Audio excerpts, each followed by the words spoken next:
You will hear a telephone call between a woman and a customer service representative at a moving company. You have 30 seconds to look at questions 1 through 6.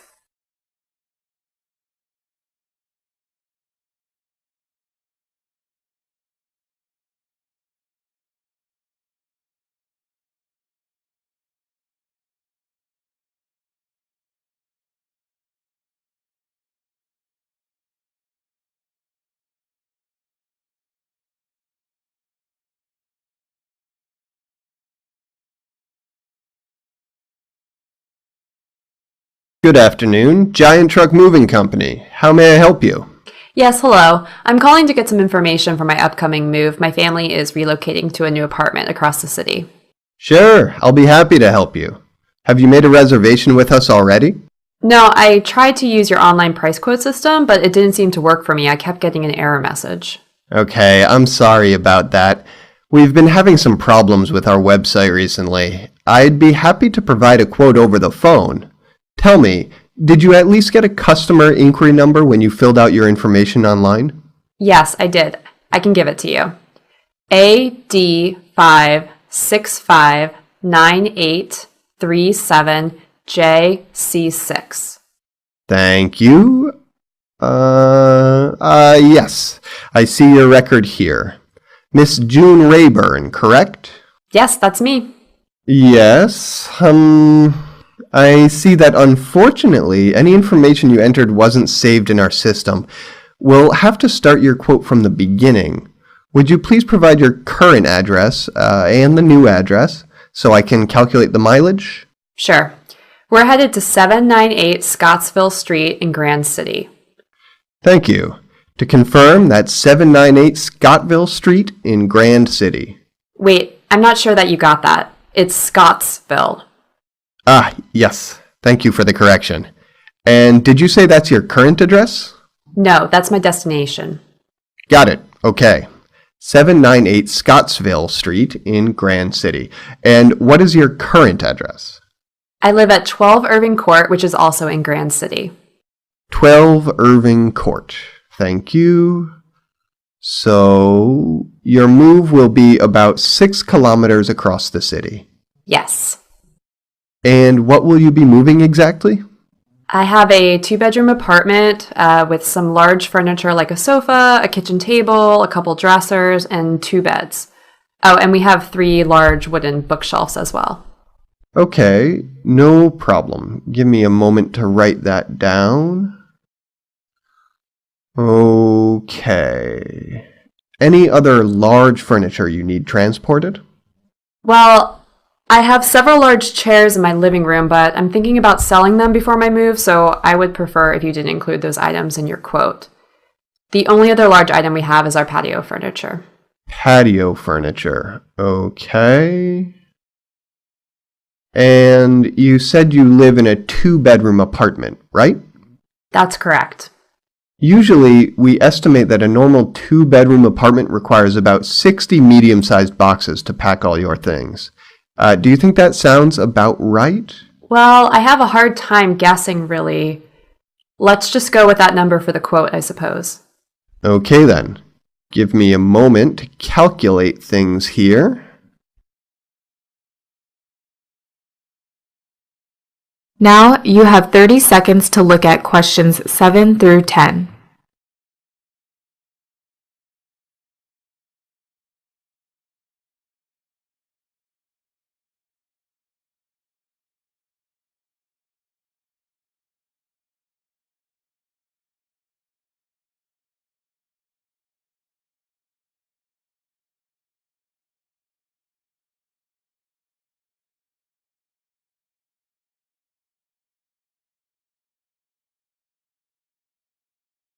Oh, wait.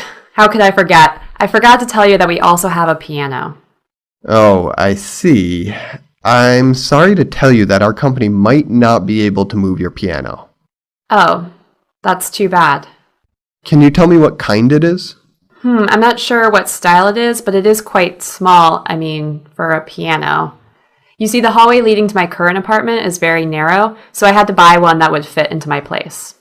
And do you remember how many movers were required to move it into your apartment? Did they use any special equipment? No, I remember there were 4 movers and no special equipment. They just lifted it in. I live on the ground floor with no steps leading to my place. I see. It may be okay then. That's great that there are no steps at your current address. Are there steps we would need to climb at your new place? Maybe just 1 or 2. I don't remember, to be honest, but my new place is also on the ground floor. Aha! Maybe this will work then. Let's include the piano in your quote for now, but eventually we'll have to take some measurements to confirm whether or not we can move it. Okay. I guess I would have to hire a piano mover if you couldn't move my piano. That's correct. But I am optimistic about it based on your description of the piano. For now, let's get you a quote assuming we can do it. Just a moment while I calculate everything. Okay, it will be about $575 for your move. This number depends on how many boxes you have after everything is packed, and of course, whether or not we will be moving your piano. Without the piano, the estimate would be about $100 cheaper. Okay, thank you. Your quote is cheaper than some others I've received, but I will end up paying more in the end if you can't move my piano. I mean, if I will have to hire another company to move it. What must we do to verify whether or not your company can move my piano? Let's do this. Please take a picture of the piano. Send it to me along with the basic measurements, that is, the height, width, and depth of the piano. Send it all to me in an email. That should be enough information to verify whether or not we can move it. Great! I'll do that right away this afternoon. If it turns out you can move my piano, I will be eager to schedule my move with you. Perfect. I look forward to hearing from you. Is there anything further I can help you with today? No, thank you very much for your help. This is the end of section 1. You have 30 seconds to check your answers.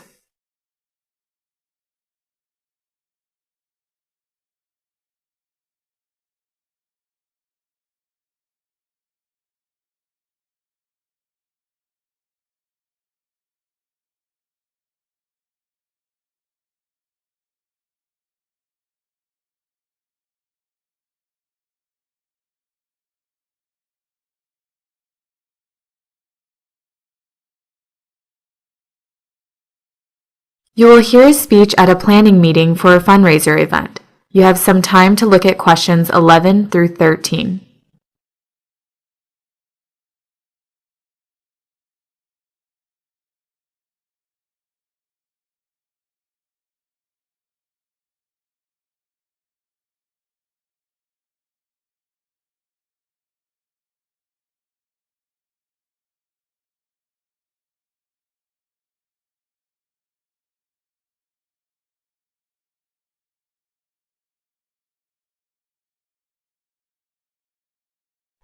Welcome, everyone.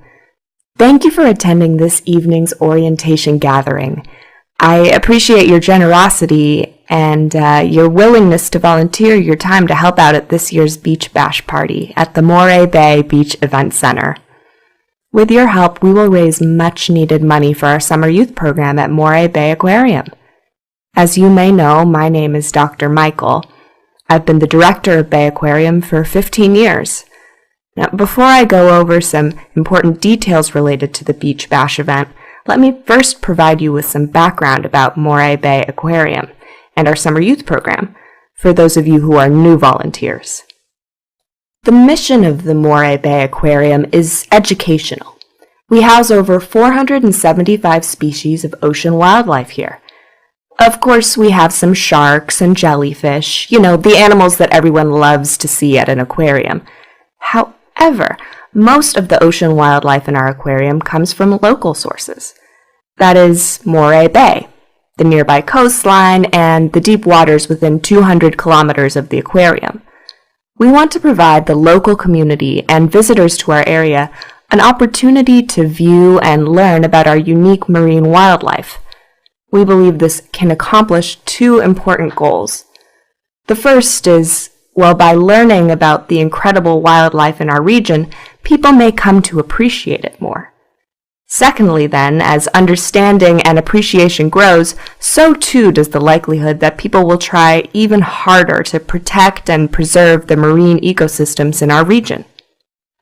This is precisely why we offer a summer youth program every year at the aquarium. We invite kids from ages 8 to 12 to spend a full week with us at the aquarium, to learn from our biologists, explore the local beaches, and head out to sea by boat.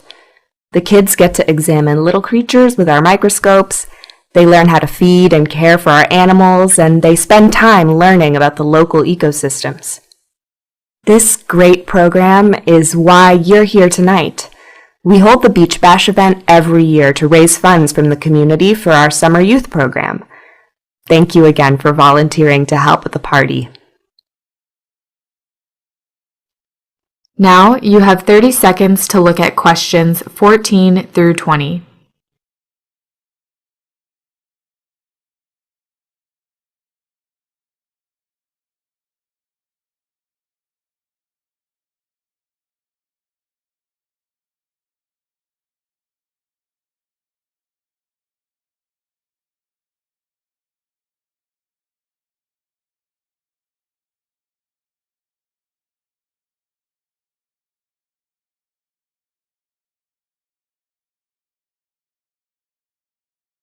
I'm excited to tell you that we're expecting a record number of attendees this year, over 2,000 people, which is 500 more than last year.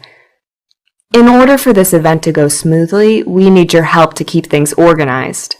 Later, I'm going to break you up into smaller groups so you can do some detailed planning and preparation with your team leader.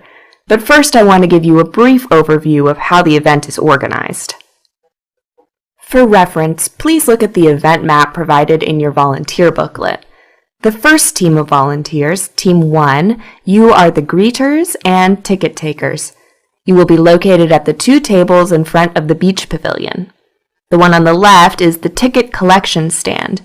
You will simply take tickets from the guests who pre-ordered their event tickets. All you need to do is take each person's ticket and hand them an event brochure. The one on the right is the ticket sales booth. Anyone who didn't pre-order tickets online or over the phone will have to wait in line to purchase a ticket from you. Okay, now, Team 2.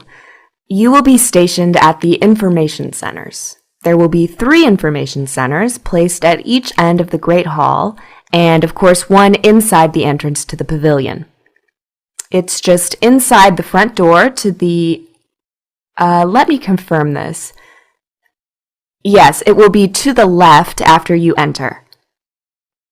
Your job is to help visitors when they have questions. Please become very familiar with the layout of the facilities before your volunteer shift begins. Guests will want to know where to find restrooms. There are some in the Great Hall, but there are also some directly across from the information booth at the entrance to the pavilion. They may also want to know where to find the food court or the game area. Notice how the game area is located along the wall facing the bay in the Great Hall. There are 2 places to find food. One is in the pavilion. Let me see. Yes, it's near the information booth. The other, the food court, is at the back corner of the Great Hall, on the same end as the main stage. No, that's not right. Excuse me. It's on the same end of the Great Hall as the game area. The main stage is on the other end of the Great Hall. You see it directly in front of you as you enter the hall from the pavilion. Finally, then, Team 3. You will be responsible for helping to keep the event space clean and organized during the festival. I know, this isn't the most fun assignment, but it's critical to the success of the event. With all the food and games going on, things get cluttered quickly. Please check near the food court area often, as that is the space that can get quite messy. Please also note that there are trash bins located just behind the kitchen in the pavilion. They're just across the alleyway.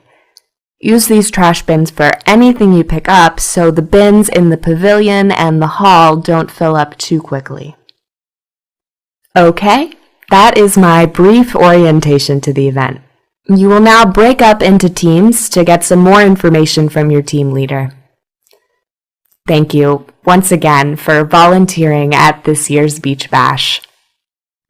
This is the end of Section 2. You have 30 seconds to check your answers.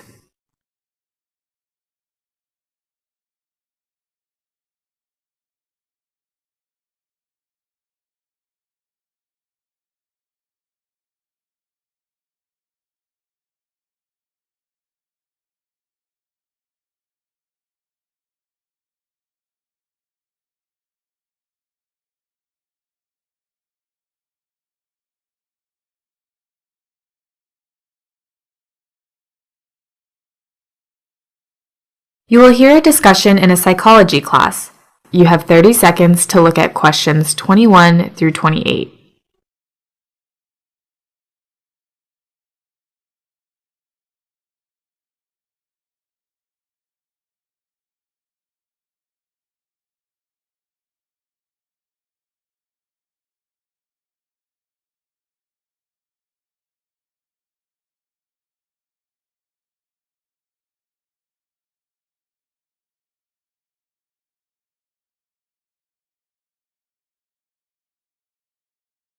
The video we just watched shows chimpanzees responding to a human language, American Sign Language, and also using it.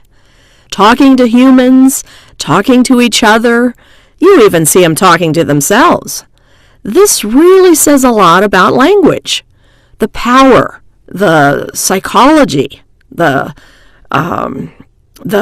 psychological impact of human language. But the footage all looked really old. Are scientists still doing experiments like that today? Oh yeah, there are still lots of experiments being done today where apes, especially chimpanzees, are taught sign language. You're right, though. The examples in the video are older ones from the 1960s and 70s. Psychologists have been trying to teach animals to speak for some time, but that was the first time they really pulled it off. Let's hear some other thoughts on the video. Well, I guess I was surprised at how comfortable the animals looked, using human language. I mean, they were really into it. It kind of made me wonder, maybe apes have their own sign language? Something like human language that we don't know about. That's a great point, Todd. And actually, you're right. Chimps do have their own sign language. And we didn't know about it until I'm not sure exactly how recently we discovered this, but not too long ago. Researchers realized that chimps will use their own sign language to talk to each other in the wild. It's simpler than human language, though, and it doesn't have the distinguishing characteristics of human speech. Let's review those. Who can tell me some of those characteristics? Using a voice, right? Because no other living thing has so much control over the vocal cords, the tongue, teeth, lips. It's true that most humans can communicate with their voice in a way you don't see other people. Other animals. Other animals use their voice, but they can't make words the same way, voicing them, pronouncing them. But that's not really a necessity in every human language. Remember, Karen, American Sign Language is a human language too, and there are other sign languages. These don't use the vocal cords or mouth, right?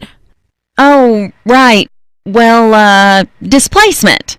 That's like the ability to talk about things that aren't in the here and now, like talking about what you want to do next week, or what's happening in another country, or what's happening in like a fictional story that isn't even real. Exactly.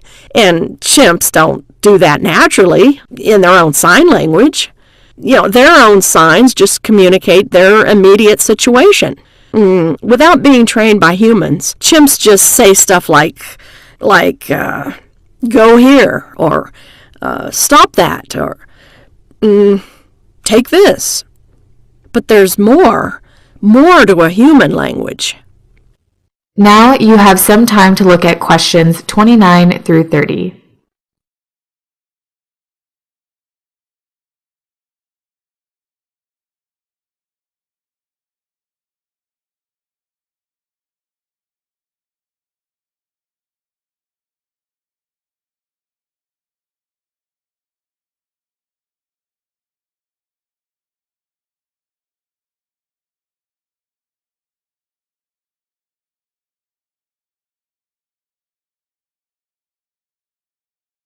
Maybe chimp language isn't productive in the same way as human language.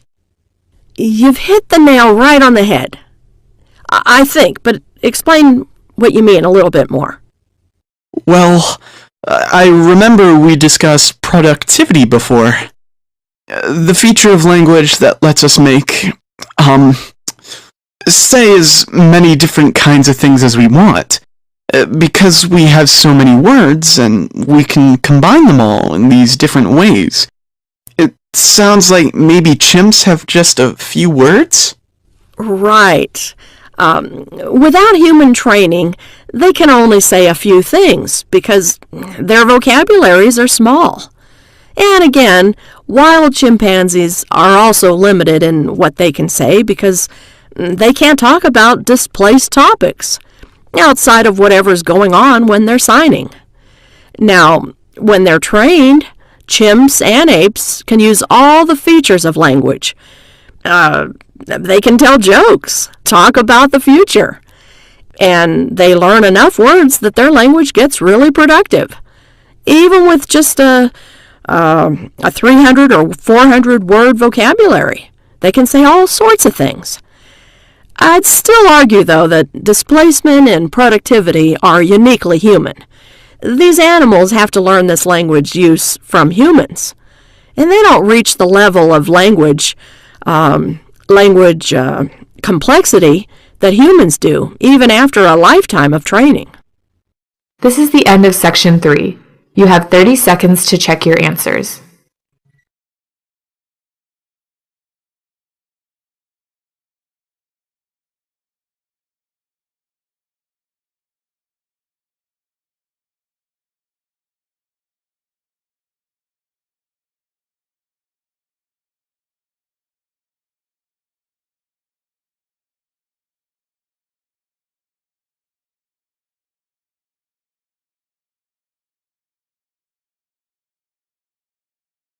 You will hear a lecture in an environmental studies class. You have 30 seconds to look at questions 31 through 34.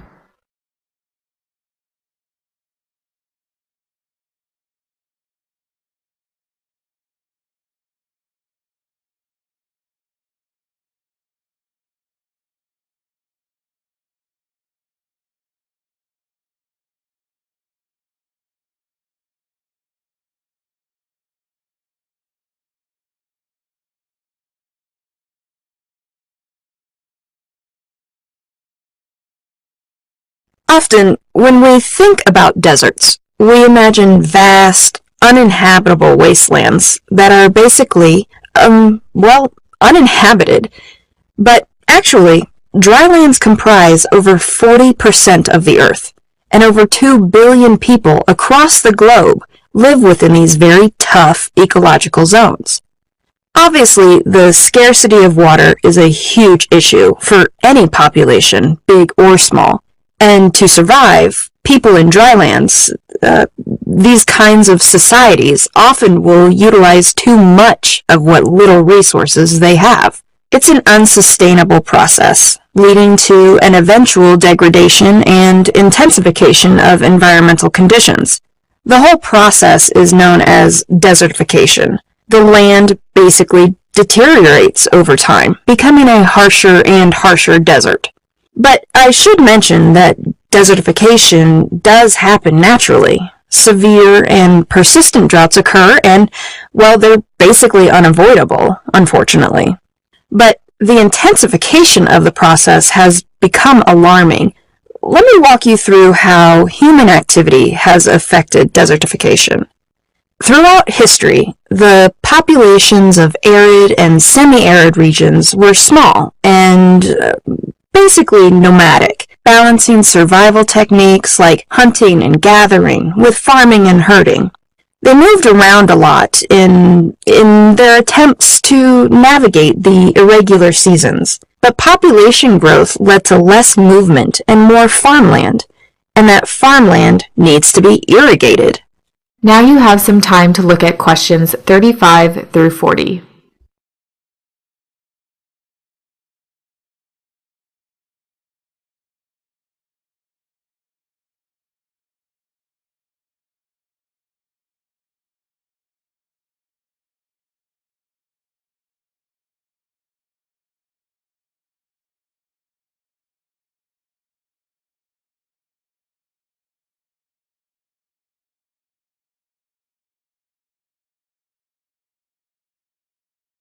Now, all life is essentially dependent on healthy soil. Plants can't grow without it, and without plants, there aren't any crops for people or, for that matter, grazing animals. Healthy soil is the result of a few concerted efforts, like heavy composting, rotating crops, and using chemical fertilizers sensibly and correctly. And for truly rich soil, there needs to be fungi and microorganisms in the earth, byproducts of organic decay. The breakdown of dead plants and animals provides nutrients like carbon, nitrogen, and sulfur and phosphorus. Now, those components need to be maintained in the soil in order to farm effectively. That's true anywhere, not just in dry areas. Without proper conservation of healthy soil, we begin to see desertification.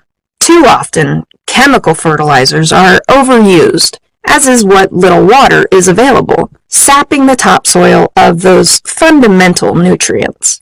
If plants can't draw nutrients from the earth, they don't grow, which means there are fewer root systems. Absent of those roots, the soil becomes too compact or too loose, resulting in erosion, and that leads to even further desertification. But there are also a few other causes. Grazing animals can be responsible as well. Livestock like cows and sheep are obviously very important to any robust farming society. But the problem with permitting animals to feed uncontrolled in dry regions with few predators and no migration is that they can quickly eliminate all plant life. And like before, without vegetation cover, topsoil is exposed. So we see erosion starting when heavy wind or storms sweep the land. And here's another cause that I know some of you are already thinking of, the reckless clear-cutting of forests. That too can set off the desertification process. Trees are needed for securing topsoil and reducing wind erosion. Again, balance. Sustainability is too often disregarded, resulting in still more degradation. And keep in mind that a region without grasses and trees only gets hotter and hotter over time. The process doesn't stop with erosion. The stark surface reflects sunlight back into the atmosphere, leading to greater evaporation and less rainfall. So how exactly can desertification be stopped?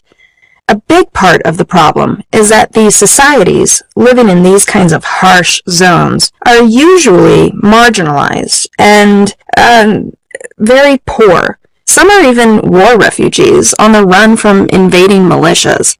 They're, desperate sometimes. It's only through education, the teaching of sustainable agricultural techniques, that desertification can be slowed or stopped.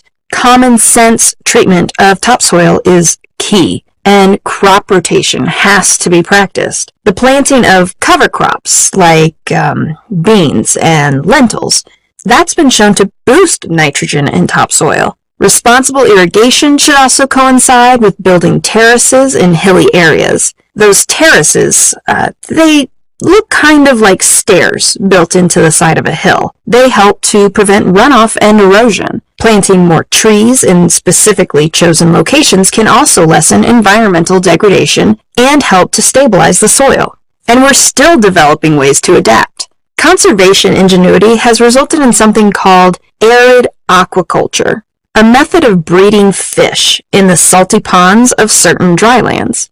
So as bleak as all this might seem, there's still plenty of opportunity to overcome it.